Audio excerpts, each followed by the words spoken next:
نبی پاک صلی الله علیه و آله وسلم روزه خواتا یو عربی راغه. عربی عربو خلکو چې کوم په کلو کې اوسېږي هغې ته عربي وایي. بانډو اوسېدونکی لرې علاقو اوسېدونکی هغه راغی او عرض یې وکړو یا رسول الله صلی الله علیه وسلم الله رب کریم پتا باندې یو رښتونی کتاب نازل فرمایلی دی او اخ کتاب کې رب کریم فرمایي ولو انهم اذ ظلموا انفسهم کچیرته ای محبوب د ستا دا امتیان په خپلو ځانو باندې ظلم وکړي ګناه وکړي نو الله فرمایي جاؤکا ای حبیب بیا د ستا خواته راشي بیا دې ستا خواته راشي واستغفر الله ستا خواته چې راشي رب نه دې بخنه وغواړي او فرمایي واستغفر لهم الرسول او بیا رسول دې دوی دپاره شفاعت وکړي فرمایي لوجد الله توابا رحیما دوی به الله پیدا کړي ډېر زیات توبه قبلونکی مهربانه. دا یې ووې ما عزتمندو قدرمندو فرمایي چې دا الفاظ یې ووې ډېر وخت پورې وجړل په خپلو ګناهونو باندې او بیا دا اشعار وې یا خیر من دفنت بالقاء اعظمه فتاب من طيبهن القاء واكم وروح الفداء لقبر انت ساكنه فيه العفاف وفيه الجود والكرم. معنی دادا اے اغا بہتر ذاتا اے اغا مبارک وجود والا په دې ځمکه کې خښ کړلی شوی دستا ښایستواله دستا پاکیزګۍ میدانونه او کاڼي او ګټې معطرې وګرځولې زما ځان دې په تا باندې فدا وي په دې قبر انور کې چې ته آرام فرمایې چې دا پاک دامن او سخاوت وال او عفو و کرم وال چې د خواته د خزانو اس کمی نشته دی. فرمایي دا اشعار بار بار ویل دا ما ترجمه چې درته وکړه کافي وخت پورې جړل بیا په دې اشعارو سره په سترګو کې اوښ کې اخیستلو سره حضور له دربار نه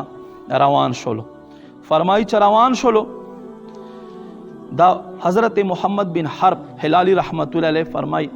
زه وده شوم شپې مې خوب وکتلو خوب کې زه څه وینم واورئ فرمایي الله حبیب صلی الله علیه و آله وسلم ما سر سترګې بندیدان بعده زړه سترګې مې کولاو شوې الله حبیب ما خواته تشریف راوړلو محبوب کریم ما ته وفرمایل الحق الرجل فبشره ان الله تعالی قد غفر له بشفاعتی. اے محمد بن حرب هلالی لاړ او زما د غلام ته زیری ورکا ورته وایا چې الله زما په شفاعت سره د ستا ټول گناهونه وبخل. सरगुज़िश्ते गम कहूँ किससे तेरे होते हुए किसके दर पे जाऊँ तेरा आशना तेरा आशियाना छोड़कर बख्शवाना मुझसे आसी कारवा होगा कैसे किसके दामन में छुपूँ दामन तुम्हारा छोड़कर सल्लु अलल हबीब सल्लल्लाहु ताला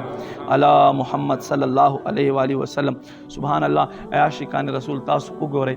नबी पाक सल्लल्लाहु अलैहि वसल्लम खपल उम्मत सरा خپلو امتیانو سره خپلو غلامانو سره محبوب سره مینا کوونکو سره څنګه مینا فرمای ها تاسو لږ سوچ وکړئ څومره رحیم کریم آقا صلی الله علیه و آله وسلم دی چې دنیا ته تشریف راوړي وای رب حبلی امتی یا رب زما امت ما ته حواله کړي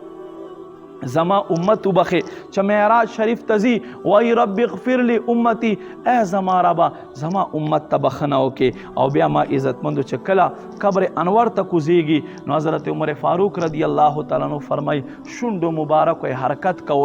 حرکت کولو فرمای چې زه ورنږدې شوم حضور څه